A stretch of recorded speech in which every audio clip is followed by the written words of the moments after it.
یہ ایسے لوگ ہیں جن کے اعمال دنیا اور آخرت دونوں میں برباد ہیں اور ان کا کوئی مددگار نہیں ہوگا۔ بھلا تم نے ان لوگوں کو نہیں دیکھا جن کو کتاب یعنی تورات سے حصہ دیا گیا اور وہ اس کتاب اللہ یعنی قرآن کی طرف بلائے جاتے ہیں تاکہ یہ ان کے تنازعات کا ان میں فیصلہ کر دے، تو ایک فریق ان میں سے پھر جاتا ہے اور منہ پھیر لیتا ہے، یہ اس لیے کہ یہ اس بات کے قائل ہیں کہ دوزخ کی آگ ہمیں چند روز کے سوا چھو ہی نہیں سکے گی، اور جو کچھ یہ دین کے بارے میں بہتان باندھتے رہے ہیں اس نے ان کو دھوکے میں ڈال رکھا ہے۔ تو اس وقت کیا حال ہوگا جب ہم ان کو جمع کریں گے، یعنی اس روز جس کے آنے میں کچھ بھی شک نہیں، اور ہر نفس اپنے اعمال کا پورا پورا بدلہ پائے گا اور ان پر ظلم نہیں کیا جائے گا۔ کہو کہ اے اللہ،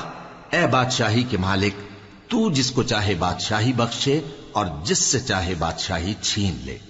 اور جس کو چاہے عزت دے اور جسے چاہے ذلیل کرے۔ ہر طرح کی بھلائی تیرے ہی ہاتھ ہے اور بے شک تو ہر چیز پر قادر ہے۔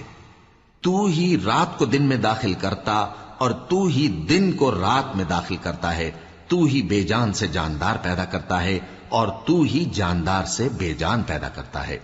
اور تو ہی جس کو چاہتا ہے بے حساب رزق بخشتا ہے۔ مومنوں کو چاہیے کہ مومنوں کے سوا کافروں کو دوست نہ بنائیں، اور جو ایسا کرے گا اس سے اللہ کا کچھ عہد نہیں۔ ہاں، اگر اس طریق سے تم ان کے شر سے بچاؤ کی صورت پیدا کرو تو مذائقہ نہیں،